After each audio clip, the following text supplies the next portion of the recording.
নমস্কাৰ, মই উদ্দীপনা দত্ত। আজিৰ পৰা মই এটা চেনেল আৰম্ভণি কৰিছোঁ। সকলোৱে আশীৰ্বাদ কৰিব যাতে মই আগুৱাই যাব পাৰোঁ।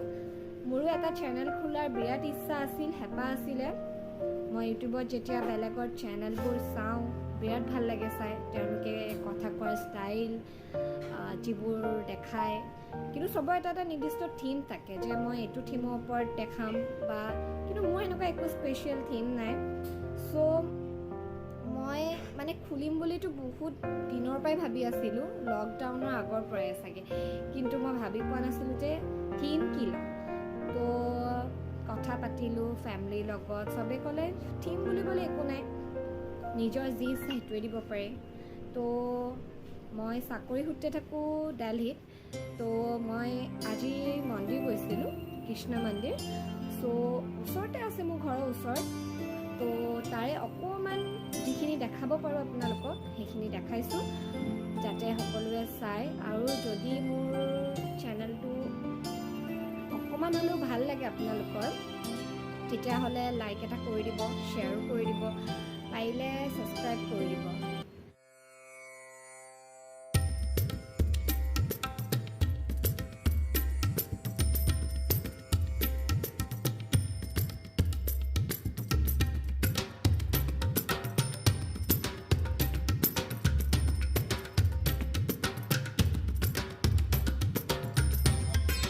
মন্দিৰত সোমাই এতিয়া চাকিৰ কাৰণে মই যোগাৰ কৰি আছিলোঁ।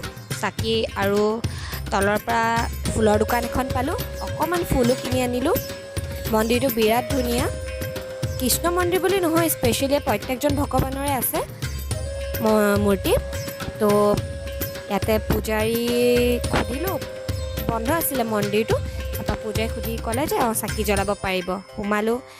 এতিয়া মই এইখিনি যোজা কৰি আছোঁ জ্বলাবলৈ। মানুহ এজনো নাই, অকল আমিয়ে আছোঁ অকল। এইখিনি চাৰিওফালে মন্দিৰটো এনেকুৱা হয়। সেইজন বহি আছে যে, সেইজন পূজাৰী। ইয়াতে মুখ হাতখিনি ধুব পাৰি, আৰু এইটো মন্দিৰৰ সোমোৱা এণ্ট্ৰি। এতিয়া মই এইখিনি ফুলখিনি প্লেট এখন পূজাৰীজনেই দিলে, ইয়াতে ফুলখিনি ধুনীয়াকৈ সজাই লৈছোঁ প্লেটখনত। ইয়াতে ফুল সজালোঁ, সজাই এতিয়া পূজাৰীজনৰ ওচৰত গৈ সুধিমগৈ যে ক'ত চাকি জ্বলাবলৈ দিয়ে। ইয়াত আকৌ আপোনাৰ যিটো ইস্কন টেম্পল হয়, তাতে আপোনাৰ চাকি জ্বলাবলৈ নিদিয়ে। আৰু ভিতৰত সোমালোঁ।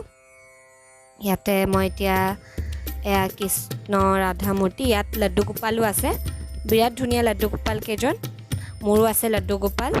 ইয়াতে 4জনৰ লাড্ডু গোপালৰ মূৰ্তি। লাড্ডু গোপাল হৈছে আমাৰ কৃষ্ণৰ সৰুকালটো, মানে যিটো সৰুকাল হয়। আৰু এইখন হৈছে জন্মাষ্টমীত কৃষ্ণ ঝুলনা বুলি কয়। ইয়াতে এতিয়া নাই। আৰু এইজন পূজাৰীজন হয়, ইয়াত পূজা কৰিলোঁ। তেখেতে মোক কিবাকিবি কৈ আছিলে, মই তেখেতক সুধি আছিলোঁ। আৰু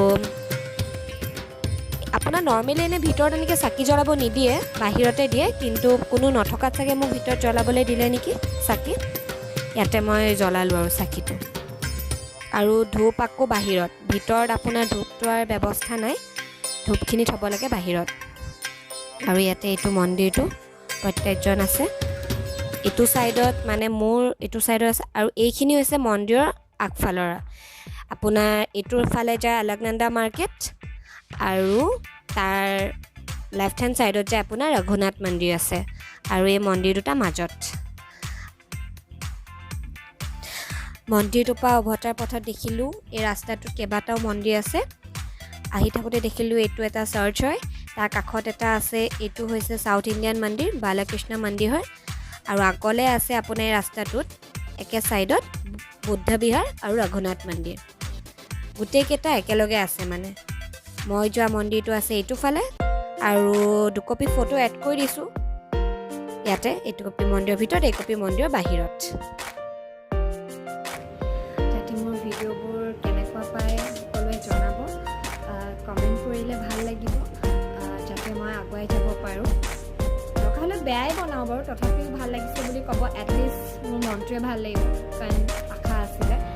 চ' বিশেষ একো নকওঁ আজিলৈ।